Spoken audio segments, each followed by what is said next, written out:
What's going on? You know who it is. You know what it is. All right, you guys, peep game. All right, so in the wake of Jake Paul and Mike Tyson, whatever you want to call that happened on Friday, but it definitely wasn't a professional boxing match. And a lot of people are just telling the truth about it for the most part. What it was a shit show. It was a, you know what I'm saying, a highly publicized and highly viewed spectacle. But with that being said, let's talk about it. So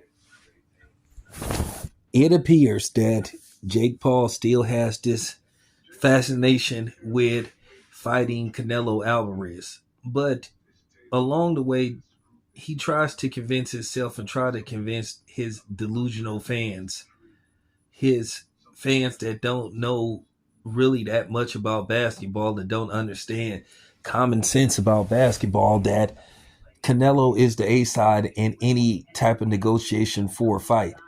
And Jake Paul is trying to make it look like, you know, he's the A side when it pertains to Canelo. And it was just laughable to hear him say that Canelo needs him.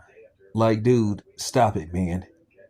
Canelo is a first ballot future Hall of Famer. Without a shadow of a doubt. That's not even up for debate. Now, I've criticized Canelo over the past for his opponent selection, his dance partners, and rightfully so. He deserved to get criticized. That's just the honest to God truth. You just got to keep it 100. But I think it's a disrespect for Jake Paul to be sitting up there acting like it ends and starts with him. Because it shouldn't even have came to this with him advancing this far where he is in boxing.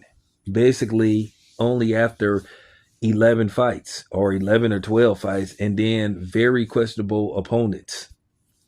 But you have regular boxing to blame for this because you have too many fights procrastinating, or as they say, let it marinate. Sometimes you don't have to let stuff marinate for so long because either you can overcook it or it won't be cooked to, your expectations. And that's what's going on in boxing. you know, not meeting expectations, letting stuff marinate for too long. But of course, Canelo is the A side in any possible negotiation. But if I was Canelo, I would make Jake Paul go through somewhat of a gauntlet, or at least tell Jake Paul, hey, you have to fight an actual fighter, an actual rank fighter. And if you beat the dude, then we could talk about having a showdown. But once again, let's just keep it a buck. Canelo is the A side in a potential fight with Jake Paul. There's no ifs, ands, and buts about it. So there you have it. This your boy Town Biz. I'm out.